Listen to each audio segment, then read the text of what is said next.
gahorana imana Rwanda gahorana imana ngo byiyaheze abana bawe turibuka turirimba ubwigenge wabonye mu 62 ubwo rubanda nyamwinshi twari tumaze guhaguruka tugakora revolution mu 59 tukigobotora ingoyi ya gihake ntiyagikolonize nibwo tariki 28 Mutarama mu 61 u Rwanda rubaye repubulika twayishyigikiye bidasubirwaho ubwo ku ya 25 Nzeri muri uwo mwaka habaye itora ry'akamarampaka icyifuzo kigama maze rubanda nyamwinshi ubwo bihawe ijambo iboneraho uburenganzira bwo kwihitiramo abategetsi intambwe nyantambwe intambwe nyantambwe umuco mwiza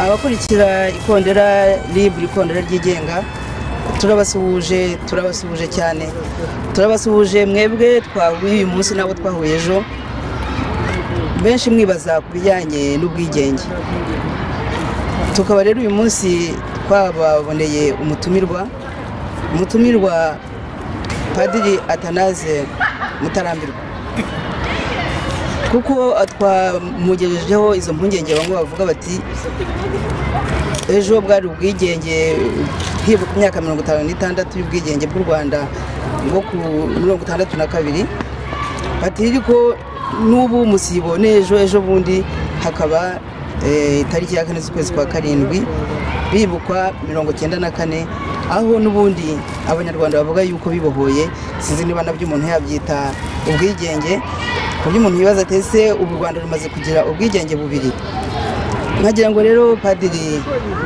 Athanase nzi yuko uri umuntu umenyereye gusesengura ibintu ugira ikintu babwira abantu abatwumva kuri iyi tariki turi hagati y'amatariki abiri abanyarwanda bavuga yuko ayo matariki abiri atagomba kwibagirana mu mateka y'igihugu.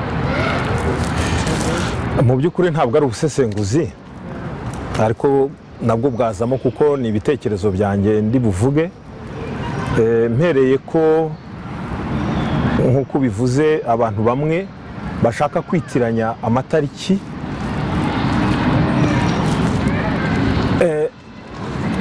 navuga imiryango imwe ya politike cyangwa se udutsiko nk'uko tujya tubikoresha dushaka kwifatira ubutegetsi n'igihugu cyose bakaba babisimbuza itariki ikomeye cyane mu mateka igaragaza nyine ubwigenge bw'u Rwanda ari nabwo busugire nyabwo igihugu cyacu cyagombye kuba gishingiyeho. N'ahandi bibaho ingoma zizahora zisimburana iteka, turabivuga mu kiliziya tujya tubivuga nguko ibihe bihora bisimburana iteka, n'ingoma abami barima abandi bagatanga hakaza abandi, ariko umwihariko iyo tuvuze ubwigenge bw'igihugu n'ubusugire bwacyo ni ishingiro ry'izo ngoma zose, ntago bunyeganyezwa, ntago bushobora guhinduka. Ni nacyo gituma rero ayo matariki yose wenda turi bubigarukeho ntashobora gusimbura na rimwe itariki ya mbere Nyakanga, ubwo tuba twibuka itariki ya mbere Nyakanga yo mu 1900 na 1962 aho u Rwanda rwigenze. Padiri se icyo gihe u Rwanda rwigenga rwashyizeho ibigaragaza nyine ko rwigenze, harimo indirimbo yubahiriza igihugu, harimo ibirangantego bya repubulika, harimo imitegekere. Hanyuma ariko no ku ya 4 z'ukwezi kwa 7/1994 nabwo ibintu birahinduka, bashyizeho iyi ndirimbo nshya yubahiriza igihugu, bashyiraho ibirangantego bishya by'igihugu cy'u Rwanda, ndetse bagena n'imitegekere y'igihugu cy'u Rwanda bitandukanye n'ibyo uvuga byagombye kuba byari bifite akamaro, byariho ku itariki ya 1 z'ukwezi kwa 7 umwaka wa 1962. Kubyo byahindutse se u Rwanda ntibikiri u Rwanda? U Rwanda nta na rimwe nyine ruzareka kuba u Rwanda, ari nacyo gituma abitiranya ibintu bibeshya, kuko ubwigenge bw'igihugu, ubusugire bw'igihugu naho wagira gute ntabwo byoroshye kugira ngo bukureho, ariko abanyarwanda ubwabo ba nyiri igihugu bagomba no kuburengera bakabuharanira kugira ngo noneho igihugu kigumane ishema ryacyo muri ubwo bwigenge. Uvuze rero ibyo muri 1994 ntabwo ari mu Rwanda gusa byabaye, none se muri Kongo Mobutu ntiyari yarahinduye Kongo akayita Zaire agashyiraho ibindi birango, ubu se biracyahari? Biriya rero ni ibintu bishoboka kubera ko hari ubwo amateka y'igihugu ashobora kwibirindura gato, hakaza ingoma mbi cyangwa hakaza abantu b'ibikuke b'ibihangange bagashaka gusa naho bagoreka amateka, ariko kubera ko amateka burya yubakiye ku kuri ntabwo bihera. Ukuri niko gushyira ku gatsinda, noneho icyo abantu bimirije imbere, icy'igihugu gishingiyeho akaba ari cyo gitambuka neza. Mbere yuko nsubira inyuma, reka mbanze mvuge ku birango by'iki gihe, nigeze kubikoraho ndetse mvuga indirimbo yubahiriza igihugu, usanga iki gihe yibanda cyane ku bwiza bw'igihugu, imisozi, ubona ko igihugu kimeze nk'igicuruzwa, aho bavuga amafaranga, ntago bajya bavuga imibereho myiza y'umuturage, ntago bajya bavuga iterambere ry'umuco wacu, ntago bavuga ubugeni n'ubukorikori uko, cyangwa se ngo bavuge n'iyo misozi, bavuga ibiyitatse. Ubu ngubu usanga mu Rwanda ngo hasigaye hatanzwe n'imikindo. Imikindo simera mu Rwanda, imikindo bakuye mu bindi bihugu by'amahanga, ntabwo ari ruriya ari rwo Rwanda, aho umwana atamenya umusave, ntamenye umuvumu, ntamenye umuko, ntamenye umubazi, ntamenye warondora biriya byatsi byose barabiciye, bizana ibindi. Biriya ni ukurengera ubusugire bw'igihugu, kuko igihugu uretse abantu gifite n'imiterere yacyo, ari mu bimera, ari mu nyamaswa zihaba, noneho by'umwihariko bikazaza mu bantu, kuko abantu ari bo baranga uwo muco, bakagena by'umwihariko n'amateka yawo.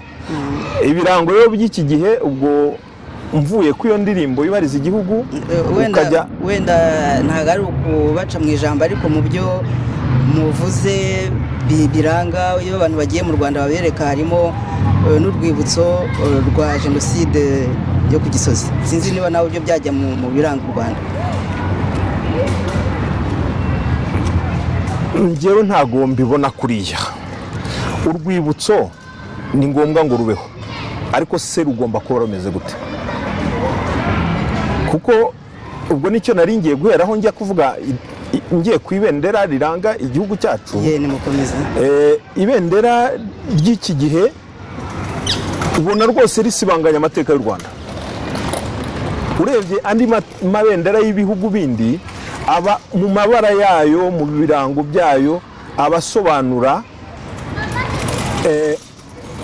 ibihe bikomeye, cyangwa se ibihe navuga amateka yubakiyeho, ku buryo umuntu abonye idarapo ashobora guhita yumva uko icyo gihugu cyabayeho nuko kigomba kuba gihagaze.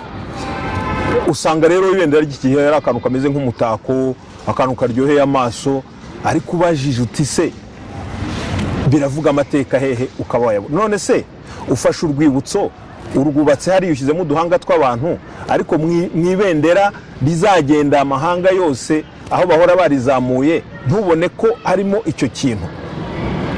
hariya rero ugasanga harimo ikinyoma kigoreka nyine amateka, kuko iyo ugeze mu gihugu nyirizina ibyo uhasanga ntago ubibona no mu kirango kiranga cya gihugu, ngo n'umuntu wakure nabona idarapo ahite yumva ko hari igihugu kimeze gutya kiraho kandi kirimo gifite intera gitera.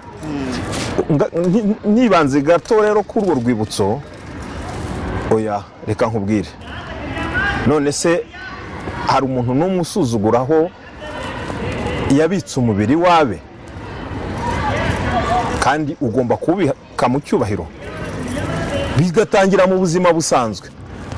Iyo umuntu agiye mu bwiherero ahantu hose mu buryo bwose, haba mu gukaraba, haba mu kuruhuka, haba mu bindi byose, aho hose umuntu ahajya mu ibanga n'icyubahiro, ku buryo nta wamusatirayo, nta wamusangayo.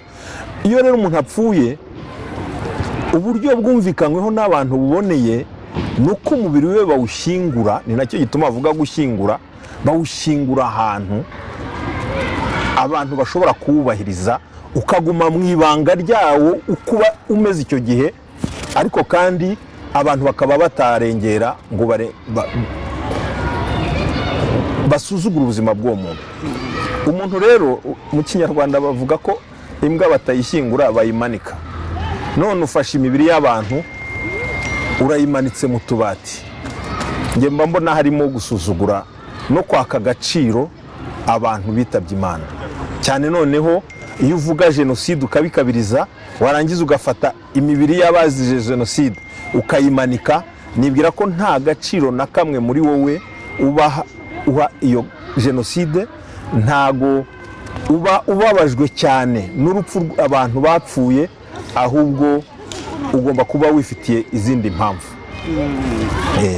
Noneho tugaruke ku birangantego, ku biranga ubwigenge uvuga ko ari nyabwo.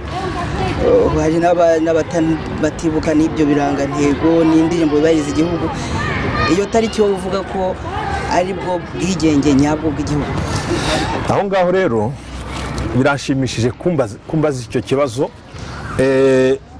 Iyo usubiye mu mateka, njye ntago nzi amateka cyane, ndayakunda ndayemera, ariko nabonye abanyarwanda benshi barihangishijeho ngo kuguma mu mateka, nsanga rimwe na rimwe ari ukudusubiza inyuma, kuko ushobora kumenya ibintu byabaye ukubaka igihe kizaza utagombye iteka kugenda ucukumbura utuntu n'utundi. Ntago bishimisha, ariko reka dusubire mu mateka gatoya ngira icyo mbivugaho. Abantu bamwe baribeshya cyangwa se bakabeshya babishaka. Ni nacyo gituma harimo ko kwitiranya amatariki y'ingoma zagiye ziza, uko zagiye ziza n'itariki y'ingenzi y'ubwigenge bw'igihugu. Hari ibintu byabereyeho mu gihe kimwe. Impirimbanyi za kera zahirimbanaga zishaka kugira ngo umunyarwanda amere neza, ature mu gihugu cyiza, kubera ko hariho ubutegetsi bubi. Ariko ubwo butegetsi bubi nabwo bwari mu bukoroni. Hari abantu b'abanyamahanga bari baraje bigarurira igihugu mu bukoroni, ariko n'icyo gihugu gisanzwe kidatwawe neza.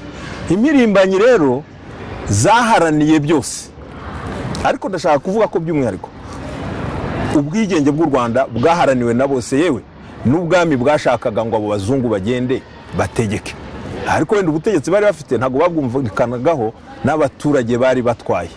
Nicyo gituma hajemo ibyo bice bibiri, cyangwa se urwo rugamba rw'ubugira kabiri. Harimo urugamba rurwanya ubukoroni, wavuga ko abanyarwanda bose bari basangiye, ariko hari n'urugamba rwo kwibohoza ingoma y'ubwami yari yaribatse akantu nyine tubyitiranye na Karinga mu magambo makeya. Nizere ko nayo yafashe igisobanuro mu Kinyarwanda, aho ubona barigaruriye ibyiza by'igihugu byose, barabigize nk'iby'umuryango umwe. Mvuze rero mu mateka, ubwami bwaguye mbere y'uko abakoroni bataha.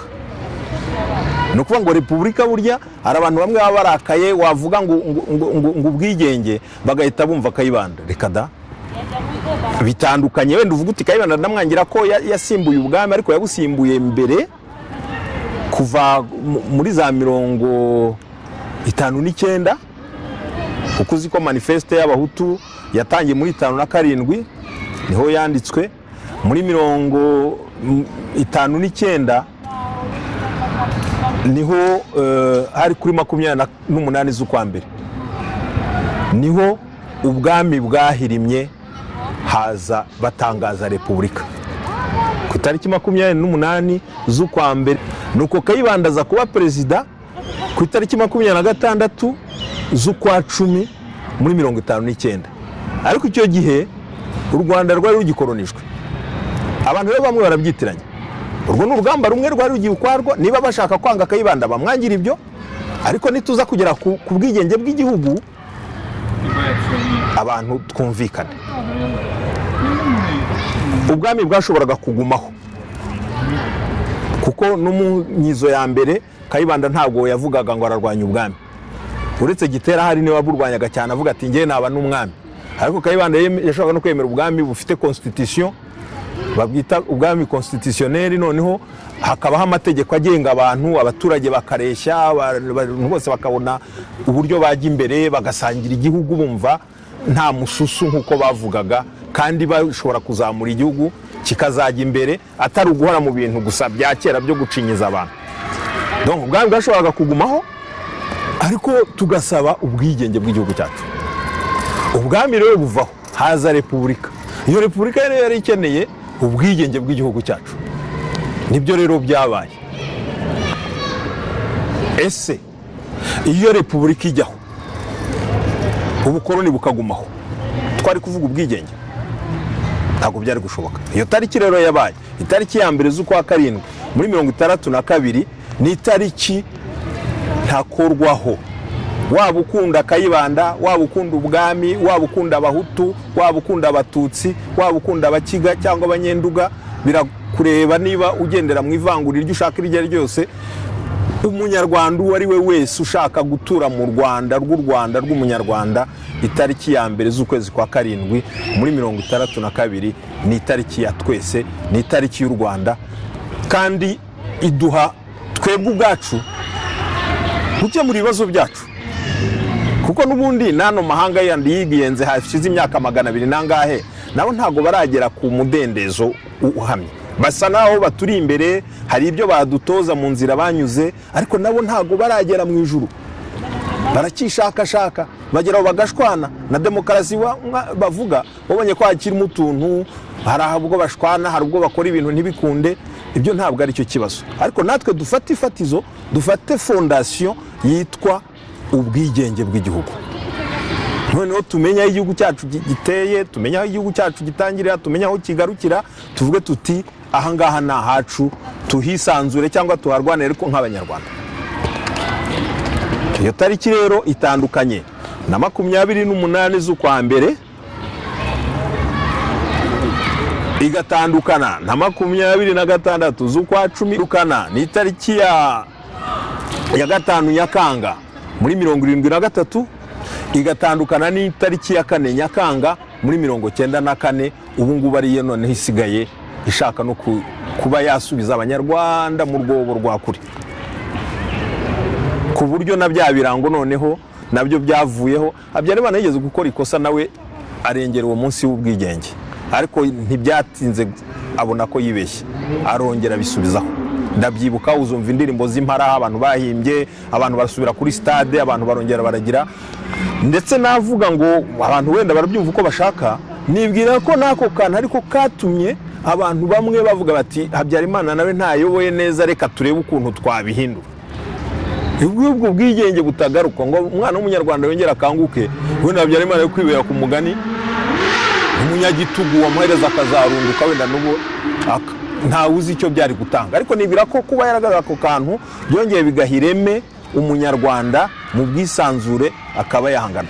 Ni nacyo rero ushaka gusaba none ngo twongere, nubwo leta ihari yaba itabishaka izashyira ibyumve, nitanabyumva nyine nayo izabona icyo ari cyo ubwigenge bw'abaturage. Kuko burya ubwigenge ntabwo ari imisozi, ahubwo ni abaturage bafite ahantu bahuriye mu gihugu cyabo, nkoresha ijambo ry'igifaransa simba mbikunda cyane, ariko muri teritwari imwe bakavuga ati aha ni iwacu.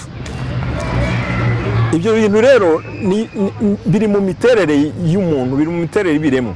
N'inyamaswa bavuga, iyo turi iwacu tuvuga muri parike y'Akagera, ariko parike y'Akagera hakurya muri Tanzania hari izindi parike. Inyamaswa niyo havuze amasasi irahunga ikajya muri Tanzania, ariko amasasi yarangiye igaruka iwabo mu Kagera.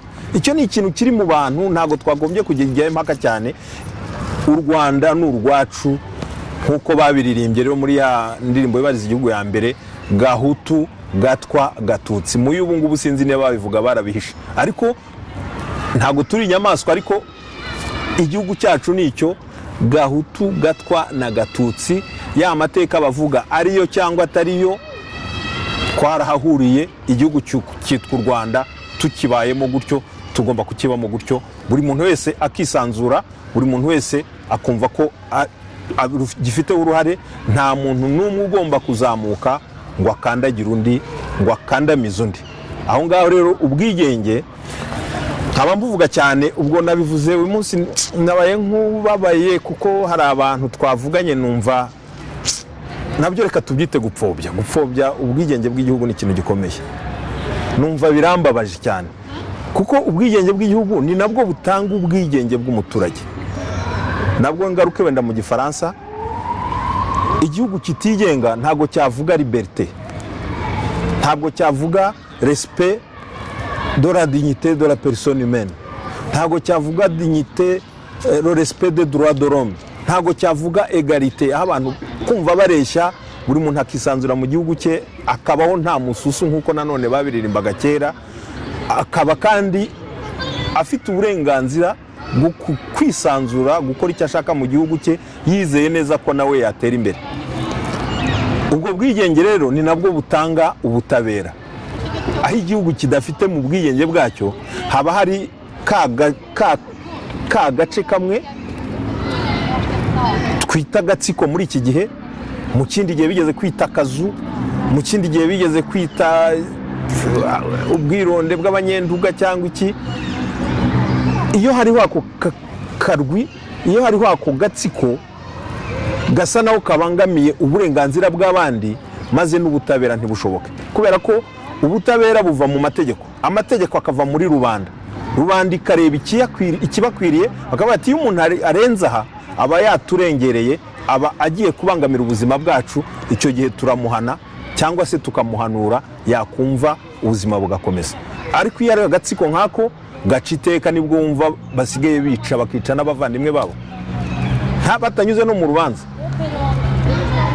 Ubwo buyobozi rero tuvuga bushingiye ku bwigenge bw'igihugu, usomye mu mateka ntago nabwo ndi bucukumbure cyane, ariko nk'abanyaroma kera tujya tubisoma no muri Bibiliya, mu bantu ba kera na mbere ya Yesu, bakavuga ati reka nta muntu ushobora gupfa atumvishwe icyo atekereza. Ngaho ukuru ubutabera buvuga, wowe ko bakuvuga hibi, wowe dusobanurire byabayeho gute. None umuntu rero akaza akisobanura. Sinzi niba ndondogoye, ariko muri make ishingiro n'ihame rigena ubwigenge, kandi tukaba twumva mbikomeyeho. Nkabasaba umunyarwanda wese ahari, umurimo wose akora, imyaka afite, akarere akomokamo, yaba azapfa ejo cyangwa ejo bundi, ndamusaba ko iryo hame arigira irye. Yaba atuye mu Rwanda cyangwa ari mu mahanga, naho ugenda ukumva uri umunyarwanda uzavuga uti natwe dufite aho dukomoka, dufite umuryango, ubu nahunze kubera impamvu, ariko igihe nikigera nzasubira iwacu, kandi aho ntambuka nkatambukana ishema, ngenda nemye ntago nububa. Hari abasaza babipfiriye. Hari ikindi gitangaje, nuko mu mateka ntago ari iwacu gusa twageze ku bwigenge bw'igihugu, hari ubwo kugira ngo abantu babubone, kugira ngo abakoroni bagende, kugira ngo iyo ngoma y'ubwami nayiveho, byasabye ibitambo. Hari ubwo rero abantu bavuga ngo amaraso yaramenetse, ariko bakibagirwa amaraso y'abaharaniraga ko ibintu bigenda neza. Noneho ugasanga umuntu araririra cyane abashakaga ko ibintu bibera nabi. Ese twahitamo iki? Ko ibintu bigenda neza cyangwa ko biba bibi? Ese yego mu Kinyarwanda baravuga ngo ntawanga ibye bigaze, ariko se koko turebye ingoma mbi ukuntu zihirima, wifuza kuba mu ngoma mbi ikazahirima bikakurangiriraho, cyangwa wifuza kuba mu ngoma nziza ikazaramba kabone naho waba utarabaye icyamamare cyane, ariko ukumva ko niba ubyaye abana nabo bazakura bakabyara abana bagasiga umuryango ugakura, niba hari ahantu wubatse inzu ikazaramba abantu bakayivuga mu mateka, niba hari ahantu wakoze igikorwa kikazahora kimurikira abandi mu mateka yabo, wahitamo iki? Gukomera bigahirima cyangwa kuba mu mahoro bikaramba? Aho naho ni ikibazo nshaka ko abanyarwanda bajya batekerezaho, noneho twavuga nka gutya aho kugira ngo bavuge ngo kanaka yateruye ijwi, ahubwo barebe bati aravuga iki. Ubu ndavugira mu Bubiligi, nzi ko ndi i Kigali utanjyana harya kuri rompuwe ngo ntunge kamera mvuge gutya, njye nabikora ariko sinahava nawe ntiwahava. Kubera iki? Kandi ni iwacu, kandi baravugaga mu Kinyarwanda ngo umwana uri iwabo ngo avuna umuhe akongeza undi, cyangwa wenda ngo ni nko kuri iwabo ishonda umukara. None iwacu kuki ntashobora kuhavugira icyo nshaka ngo numve mbayeho nisanzura? Ariko nkaba mfata ijambo mu mahanga iyo bigwa mu bantu tutanasa, ko bo barera twe turirabura, turatandukanye cyane. None hakaba ariho nshobora kuvuga ngafata ijambo nkavuga, akaba ariho navuga bangiriye gutya namererwa neza. Ariko iwacu nkaba ntasaba, ntashobora kuvuga ko umuturage ashonje, ntashobora kuvuga ko umuturage arengana, ntashobora kuvuga ko umwana atiga, ugasanga byarihebewe n'abantu bamwe ndetse cyangwa umuntu umwe ari we ngo ufite ijambo kuri byose. Ndasaba rero abanyarwanda mu ngeri zose, mu rwego rwo mu ngano zabo zose, ku munsi w'itariki ya mbere Nyakanga ubu umunsi ukomeye kuri twese, tukajya tuwubaha kandi ntuduteranya ahubwo ukaduhuza, kuko twiyambuye mu basaza bacu, mu izo ntwari zacu, twiyambuye ikintu gikomeye, ubukoroni. Twirinde rero, bongeye gushyiraho umwihariko wanjye, ari nawe utuma kenshi numva rwose mbabaye, nkumva hari akantu kangora. Njye mbona muri iki gihe nigeze no kubivugaho, ingoma iri mu Rwanda uretse gushaka uretse no kuyobora abanyarwanda nabi, mbona bagenda batuzaniramo ibyo bintu bimeze nkaho ari ubukoroni. Nahereye ko iyo mikindo batera mu Rwanda, wumva ibintu barimo kuzana. Ni byiza ko tugira inganda, ariko si umunyarwanda ntashobora kugira inganda ze. Ese tuzajya numvishe bigeze njya nshima umugabo ntacyama FPR ikigera mu gihugu bubatse ngo kiste, baravuga ngo abana b'abanyarwanda ngo nabo bazi ubwenge bagomba kugira ibintu bakajya bahanga. Ibyo ndabyemera, abantu bize muri kiste bahereye ni wenda bagatangira bakora amagare, ariko barimo gukora imodoka. Barakora imodoka ariko ntabwo ari imodoka zacu, ahubwo barimo kuzana inganda z'ahandi. Kandi wibuke ko muri iki gihe bwo nabyo wenda nabivugaho, nabyo biri ngenda bibona ukuntu twihutira amajyambere, ariko n'ubundi badukoroniza nuko baje ngo batwereke ibibiriti, ngo baratwereka amasitimu, ngo baduhaye imyenda. Ibyo byose nibi byagiye bijyana bikica umutima w'umunyarwanda. Ariko iyo twitonda gato nkuko Gandhi yabigenjeje mu Buhinde, ubu Ubuhinde ntago bafite inganda zabo, ntibafite iterambere rito ryacu, ariko we yari yaranze imyambaro y'abazungu. Natwe dushobora no kwiyakibya abazungu bazana buri gihe bashaka kuduhuma ubwenge, noneho twe tukubaka ibyacu noneho bya kinyarwanda. Narimerewe ko iyo mikindo y'i Kigali ubwo hari n'izo nganda, hari ibintu wumva akantu kose n'u Rwanda, akantu kose ngo u Rwanda, ariko bajya kuvuga ngo made in Rwanda. Useko made in Rwanda nayo nyine urumva n'icyongereza, bagombye kubivuga mu kinyarwanda, akabona ijambo ry'ikinyarwanda. Niba ari ibintu bikorewe mu Rwanda akavuga ati wenda umwimerere nyarwanda, kuki bavuga made in Rwanda, njye navuga umwimerere nyarwanda, nkakoresha ijambo ry'ikinyarwanda kandi ngakora ibintu bya kinyarwanda. Wenda wakwigana da, kuko nta wavumbura iteka, ariko ukabuzi ko hari igare riteye gutya ryakorewe mu Bubiligi, hari n'igare riteye gutya ryakorewe mu Rwanda. Biriya bintu rero by'inganda, impamvu nsa n'ubivugaho, uzi ko hari ibyo bita bino bya pollution, imyuka yangiza ikirere. U Rwanda ni ruto, ngaho nzaniramo inganda nka ziriya, abanyarwanda barashira kubera ko umwuka wacu ugiye gupfa. Kandi ahubwo abantu badusangaga kubera n'uwo mwuka, nawe uri umwihariko wacu. Ntabwo uterwa n'ubukene gusa, ahubwo uterwa nuko twari dufite amashyamba meza, mbese ibigize igihugu, ibidukikije byiza bigatuma duhumeka neza. Ubu rero bagiye kuza bahuzuza inganda zitwike ibimera, ikirere cyacu gihinduke, kandi twe twashoboraga gushaka n'ubundi buryo bwa ekonomi aho ngaho. Abakunda umutungo wenda twabijyaho impaka, ariko twashobora gushaka ubundi buryo twigumanira cya gihugu cyiza cy'imisozi igihumbi n'isura yacyo, noneho tukagira ibikorwa bishobora gutuma tujya ku isoko nk'abandi, tukazajya guhaha n'ibyo tudakorera iwacu. Ibyo byose rero nkumva ko bijyanye na bwa bwigenge twavugaga, kuko ubwigenge nyine ni ba bantu, ni wa muco, ni imibereho, ariko n'imizamukire n'imibereho myiza y'abaturage. Ibyo byose iyo usesenguye, iyo urebye abahanga bavuga ku bijyanye n'ubwigenge, ibyo byose bikubiyemo, none ukavuga uti iki ni igihugu cyigenga koko. Padiri se, uravuga uti tariki ya mbere z'ukwezi kwa karindwi 1962 niwo munsi u Rwanda rwabonyeho ubwigenge, rubona indangagaciro, indangamuco, ugira ibintu byinshi abanyarwanda bakomeje kugenderaho. None se tariki ya mbere z'ukwezi kwa 10 umwaka w'1990 ubwo bwigenge bwari, igihugu cyatewe, abaturage bakicwa, ndetse hafi igihugu cyose kikava mu gihugu, abatapfuye barahunze, abahunze bose bagiye bicwaho, ubwigenge bwari icyo gihe.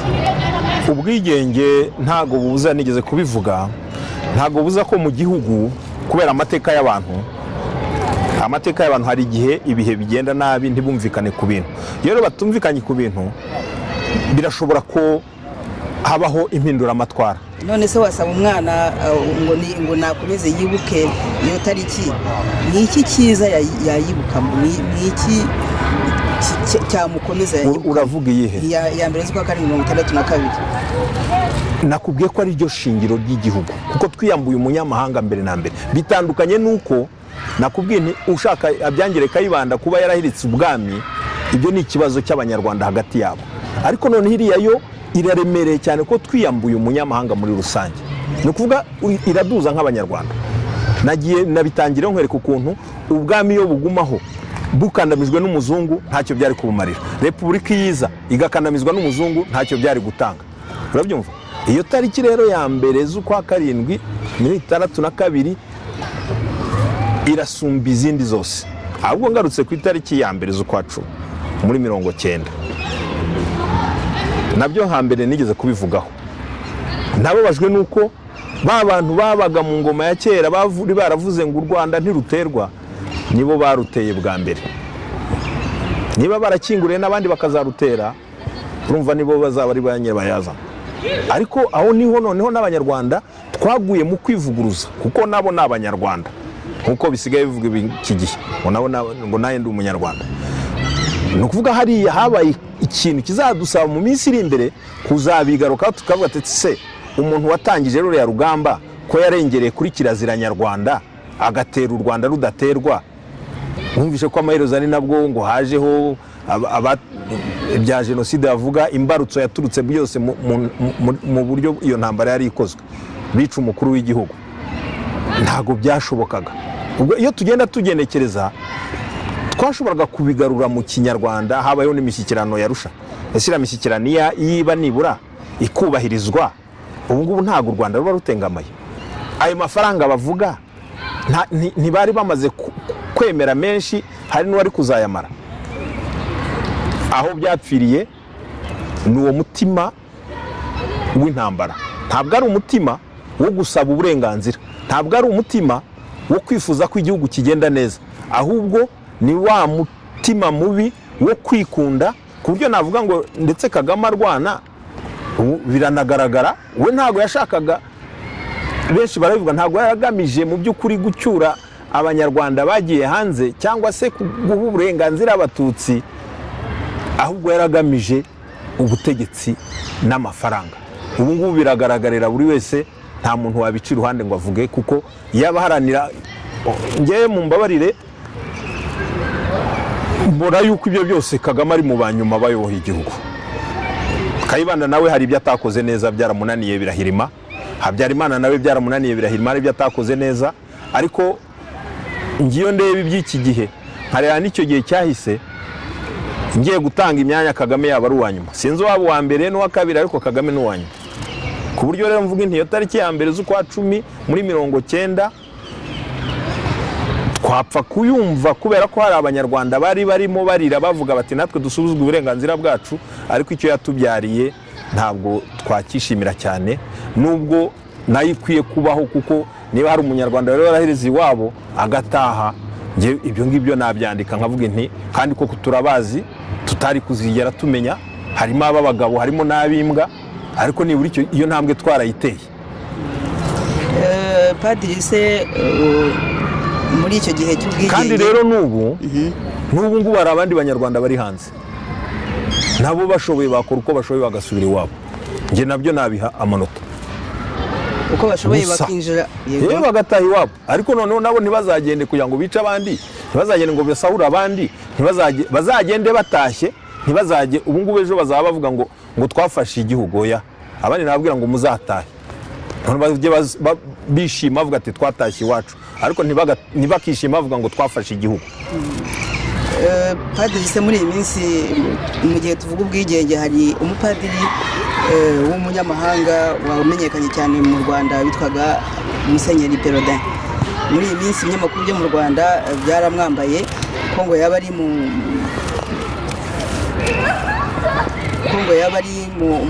batumye abanyarwanda ngo bagira ingengabitekerezo ya jenoside.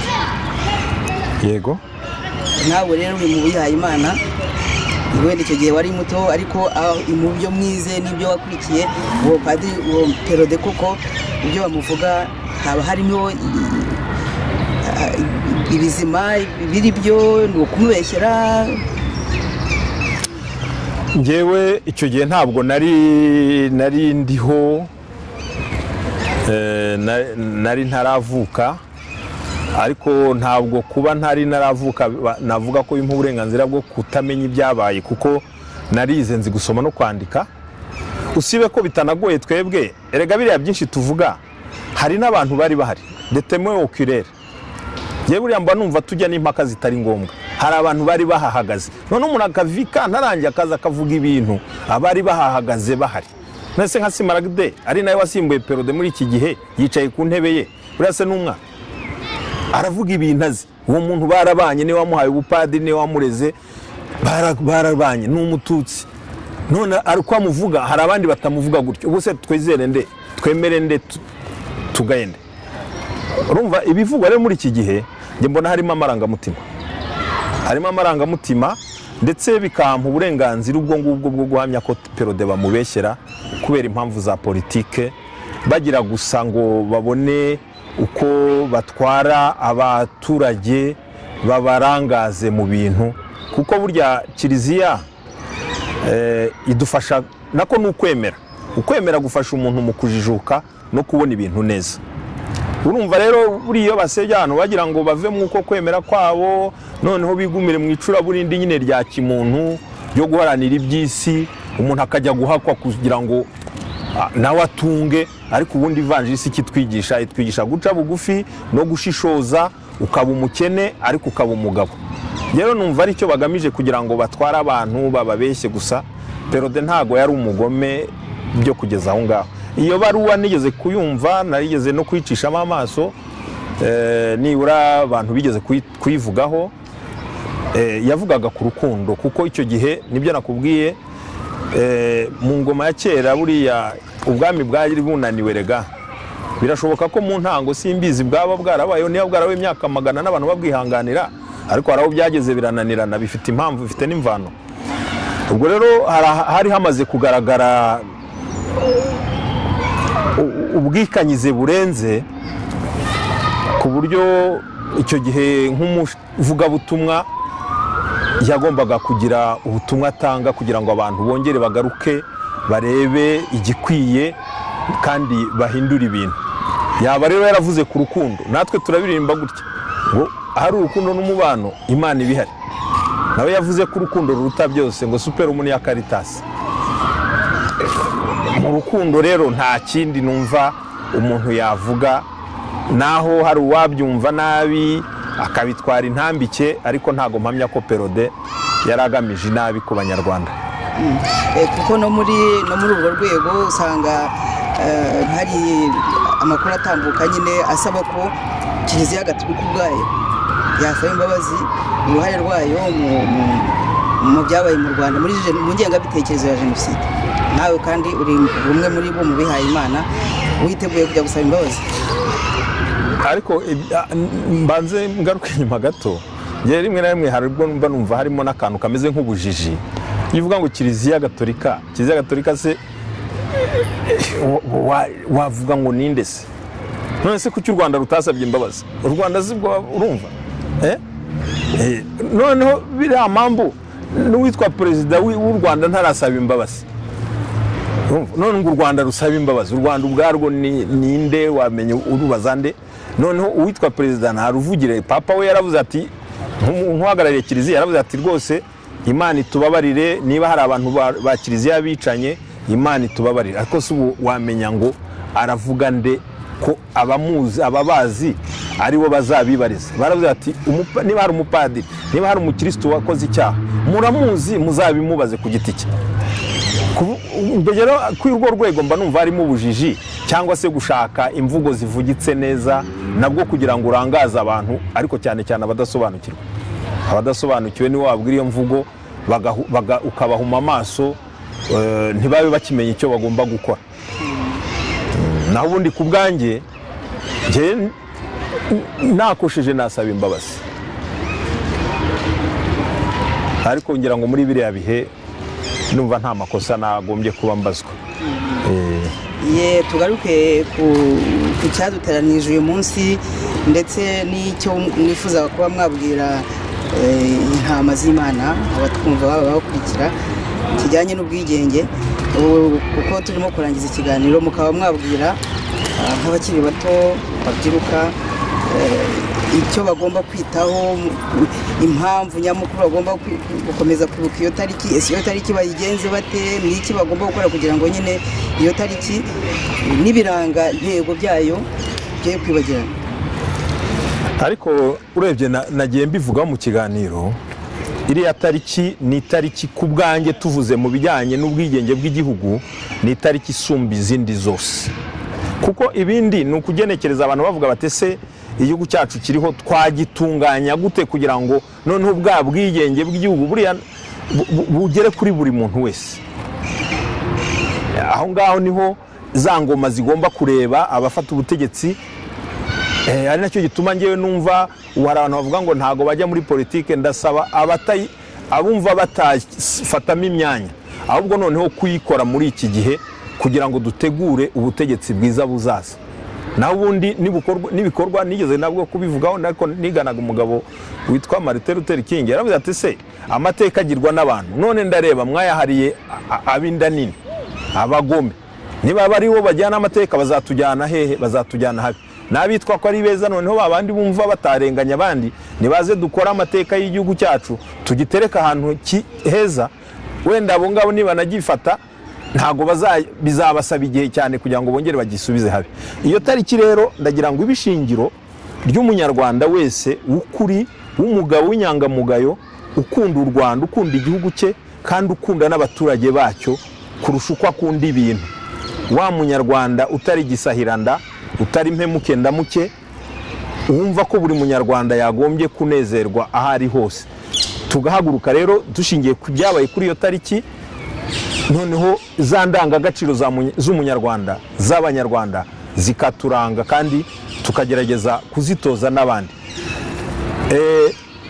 Ikindi nakongeraho muri iki gihe no kubwira abatoya ngo igihe bababwira amateka be kujya mu gucukumbura.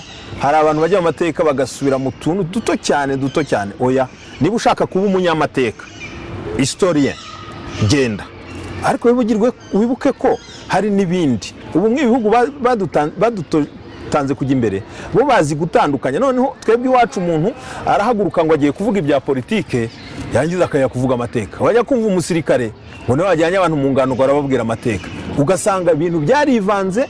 Njye ndasaba rero urubyiruko nubwo wabwira amateka mwirangazwa cyane n'amateka, hagira abayitangira bayacukumbure bajye baza badusobanurire kugira ngo twebwe nk'abapadiri tutazongera gukora amafuti yahise, batubwira ati ibi nibi, nubwo natwe twigaho make ariko ntago ngene navuga ngo hari bake bagomba kuyacukumbura bakayaheza, n'abandi rero bakitangira ibindi, n'abandi bakitangira ibindi, n'abandi bakitangira ibindi. Noneho twavuga u Rwanda tukajya twuzuzanya, abavuga amateka bakaba baraho, abavuga politike bakaba baraho, abafite indi mirimo bashinzwe bakaba baraho, abavuga iyobokamana bakaba baraho, twese muri bwa bwigenge bw'umunyarwanda buha buri wese guhitamo ubuzima bwe uko abushaka no kubugena uko abushaka, kandi akubaka amahoro ye atabangamiye amahoro y'abandi.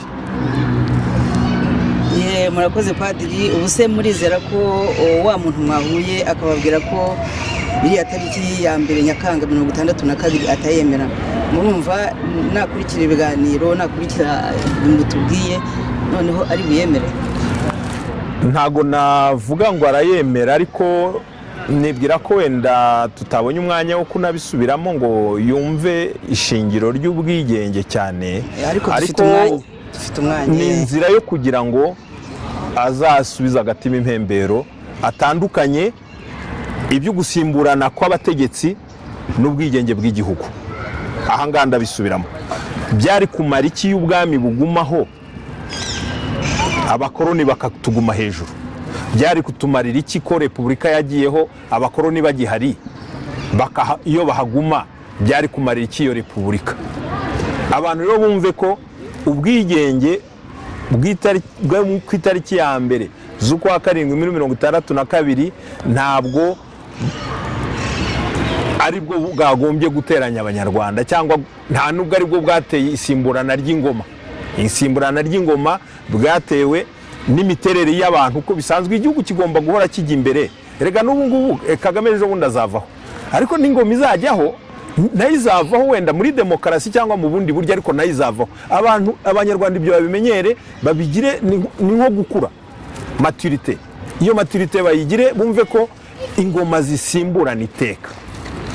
Urumva hano Ububirigi buvuka ejo bundi, hari igihe n'Ububirigi butabagaho barabushinze.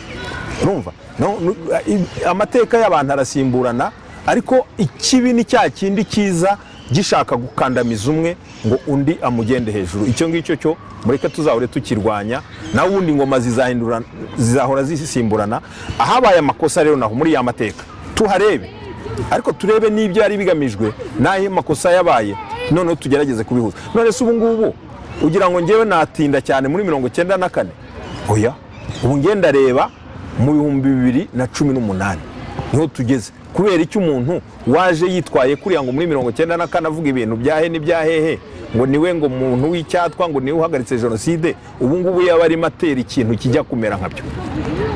Abanyarwanda arabamaze ubwe. Ejo bundi yo bajya kumuhirika nanone azica abandi bantu benshi, n'abamurwanya hapfa abandi bantu benshi. Genda reba none mvuge nti reka dufatire none dukure iyo ngoma mbi, noneho dutegura inziza izaziruta, kandi twese tubijyemo nituberera umuntu umwe ngo yigire igihangange ngo aziranye n'Abanyamerika, ngo aziranye n'abaki, amenye ko kugira ngo uyobore u Rwanda ari uko ugomba kubushyizweho n'Abanyarwanda. Ntabwo ari Umubirigi, ntabwo ari Umunyamerika, ntabwo ari Umurusiya, ntabwo ari Umufaransa. Ibyo Abanyarwanda bifashe hasi, dufite ubwigenge iwacu, dufite igihugu cyacu, tukibemo wenda dukene, ariko turi iwacu, turi Abanyarwanda. Turabashimiye padiri, ariko kugira ngo turangize ikiganiro cyacu, akenshi iyo duhuye n'abantu bihaye Imana nkamwe kandi bayoboye intama z'Imana, tuba twifuza yuko n'abatwumva mwagira ijambo ry'Imana tusozerezaho ikiganiro cyacu nk'uko mubimenyereye.